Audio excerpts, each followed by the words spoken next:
Hello everyone, good morning and welcome to day 7th revision challenge. Okay, మనం ఇన్ని రోజులు కూడా కొన్ని సర్టెన్ టాపిక్స్ అనుకొని రివైజ్ చేస్తూ ఉన్నాం కదా. ఈరోజు మన రివిజన్ ఛాలెంజ్లో నేను మీకు ఇచ్చేది reductions from organic chemistry and bio inorganic chemistry from inorganic chemistry. Actually day 1 revision ఛాలెంజ్లో జీఓసి చదివారు కదా, డే 2లో స్టీరియో కెమిస్ట్రీ ఇచ్చాను అండ్ డే 3 వచ్చేసి రియాక్టివ్ ఇంటర్మీడియట్స్. డే 3 రివిజన్ ఛాలెంజ్లో రియాక్టివ్ ఇంటర్మీడియట్స్ ఇచ్చాను అండ్ డే 4 రివిజన్ ఛాలెంజ్లో దాని కంటిన్యూషన్ నేమ్డ్ రియాక్షన్స్ చదవమని చెప్పాను కదా. అండ్ డే 5 రివిజన్ ఛాలెంజ్ వచ్చేసి pericyclic reactions. But along with that reaction mechanism కూడా ఆర్గానిక్ కెమిస్ట్రీ నుంచి చాలా ఇంపార్టెంట్, ఖచ్చితంగా చదవాల్సిందే. రివైజ్ చేయాల్సిందే. ఆల్రెడీ చదివి ఉంటే గనక, లేదు అని అంటే కనుక కొన్ని సర్టెన్ టాపిక్స్ అందులో ఏ రియాక్షన్ అనేది ఎలా ఇన్వాల్వ్ అవుతుంది అని చెప్పేసి ఖచ్చితంగా మీరు చూడాల్సిందే. SN1, SN2, even and E1CB mechanisms అనేవి చాలా ఇంపార్టెంట్, క్వశ్చన్ లేకుండా ఉండదు. ఓకేనా, అవి మీరు ఒక సర్టెన్ ఏరియా అని అనుకుని వాటిని ఖచ్చితంగా రివైజ్ చేయండి.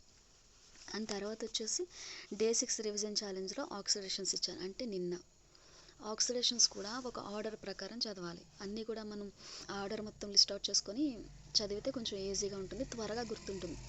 అవి కూడా ఇంతకుముందు చదివి ఉంటేనే ఇప్పుడు రివైజ్ చేయడానికి కుదురుతుంది, లేదంటే అస్సలు కుదరదు. ఓకేనా, ఫస్ట్ టైం ఫ్రెష్గా చదివే వాళ్ళు ఎవరైనా ఉంటే కనుక అందులో ఏది మెయిన్ ఇంపార్టెంట్ అంటే ఎపాక్సిడేషన్ ఎట్లా ఫామ్ అవుతుంది డబుల్ బాండ్ నుంచి, మనం ఏ రియేజెంట్స్ యూజ్ చేసి ఎపాక్సిడేషన్ చేస్తాం. ఎపాక్సిడేషన్ కూడా అది అందులో మళ్ళీ స్టీరియో సెలెక్టివిటీ ఉంటుంది, రేషియో సెలెక్టివిటీ ఉంటుంది, సెలెక్టివిటీ ఆర్డర్స్ ఉంటాయన్నమాట, కీలేషన్ ప్రాపర్టీస్ ఉంటాయి. తర్వాత ఇంకేమంటారు, సర్టెన్ రియేజెంట్ని బట్టి కూడా దాని ప్రాపర్టీ మారిపోతూ ఉంటుంది. అంటే కాంజుగేటెడ్ డబుల్ బాండ్స్కి ఒక లెక్క ఒకలాగా ఎపాక్సిడేషన్ అవుతుంది, సింపుల్ డబుల్ బాండ్స్కి ఒక సమ్ రియేజెంట్స్ ఉపయోగించి ఎపాక్సిడైజ్ చేస్తాం. ఓకేనా, తర్వాత మరలా ఎపాక్సైడ్ని బ్రేక్ చేయడానికి కావాల్సిన రియేజెంట్స్ ఏంటి, లేదు మనం ఒకవేళ ఆల్కహాల్స్ ఉన్నాయి అని అంటే కనుక వాటి యొక్క ఫంక్షనల్ గ్రూప్స్ ఎట్లా చేంజ్ అవుతాయి, ఆల్డిహైడ్, కార్బొనిల్ కాంపౌండ్స్, ఇవన్నీ కూడా వాటి ఫంక్షనల్ గ్రూప్స్ ఎలా చేంజ్ అవుతాయి, వాటికి ఉపయోగపడే రియేజెంట్స్ ఏంటి, అంటే క్రోమియం 6 రియేజెంట్స్, KMnO4 చాలా ఉంటాయి. కొన్ని స్పెసిఫిక్ రియేజెంట్స్ అనేవి చాలా ఇంపార్టెంట్. స్వెర్న్ ఆక్సిడేషన్ అని, PCCతో కొన్ని రియాక్షన్స్ ఉంటాయి. ఇట్లాంటివన్నీ స్పెసిఫిక్ ఏరియాస్ మీరు కొంచెం టచ్ చేస్తే బాగుంటుంది, అస్సలు చదవని వాళ్ళు. లేదు ముందే మేము చదివాము అని అంటే జస్ట్ కొద్దిగా రివైజ్ చేస్తే అయిపోతుంది. ఓకేనా, అండ్ రిడక్షన్స్ కూడా ఒక ఆర్డర్ ప్రకారం చదివితేనే త్వరగా గుర్తుంటుంది అనమాట. ఓకేనా, అండ్ ఇన్ఆర్గానిక్ కెమిస్ట్రీ నుంచి వచ్చేసి కెమికల్ బాండింగ్ చదివాము, రివైజ్ చేసాము. మెటల్ క్లస్టర్స్ కూడా, ఇవి ఈజీ చాప్టర్స్, చాలా ఈజీగా మనం వాటిని రివైజ్ చేయగలము, గుర్తుంచుకోగలం త్వరగా. అండ్ స్ట్రైట్ ఫార్వర్డ్ క్వశ్చన్స్ కూడా వాటి నుంచి వచ్చే అవకాశం ఉంది. ఓకేనా, అండ్ కోఆర్డినేషన్ కెమిస్ట్రీ వచ్చేసి బాగా ట్విస్టింగ్ క్వశ్చన్స్ అడగొచ్చు కొన్నిసార్లు. వాటి యొక్క రియాక్షన్ మెకానిజం ఎట్లా ఉంటుంది, మెటల్ ప్రాపర్టీస్, వాటి యొక్క magnetic characters, colour properties, spectra అన్నీ మిక్స్ చేసి మిక్స్డ్ క్వశ్చన్స్ అడిగే అవకాశం ఉంది. సో కోఆర్డినేషన్ కెమిస్ట్రీ అన్ని ఆస్పెక్ట్స్లో నుంచి ఎక్కువ చదవాలి. ఓకేనా, అండ్ రియాక్షన్ మెకానిజం అంటే కంటిన్యూషన్ కోఆర్డినేషన్ కెమిస్ట్రీకి. And yesterday I have given bio coordination chemistry, that was so much important.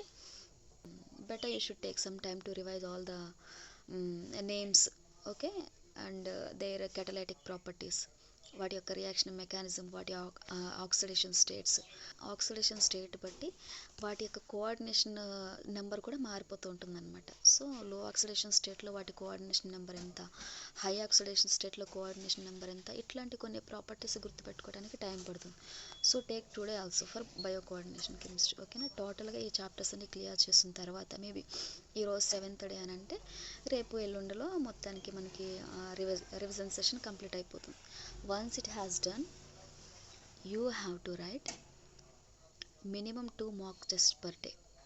ఓకేనా, ప్రాక్టీస్ టెస్ట్ పేపర్స్ దగ్గర పెట్టుకొని, టెస్ట్ సిరీస్ల దగ్గర పెట్టుకొని, లేదా మాక్ టెస్ట్లు ప్రీవియస్ ఇయర్ క్వశ్చన్స్ ప్రాక్టీస్ చేయటము, అట్లీస్ట్ 2 మాక్ టెస్ట్లు ఇచ్చేయటము. ఇలా చేస్తే maybe you can clear this December CSIR exam. ఎందుకంటే డిసెంబర్ CSIR ఎగ్జామ్ అనేది ఈజీగా ఉంటుంది.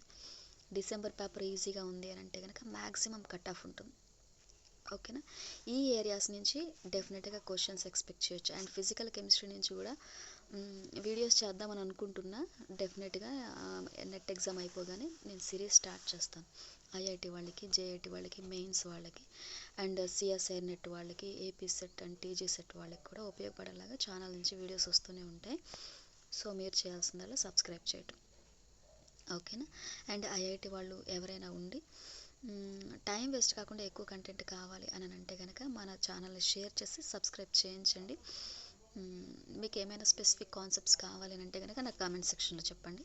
నేను డెఫినెట్గా వాటిని అప్లోడ్ చేస్తాను, ఓకేనా. ఇంకేమైనా ఉన్నాయా? This is all about today and we will meet tomorrow. Thank you. Bye bye. Please like, share, subscribe. Okay.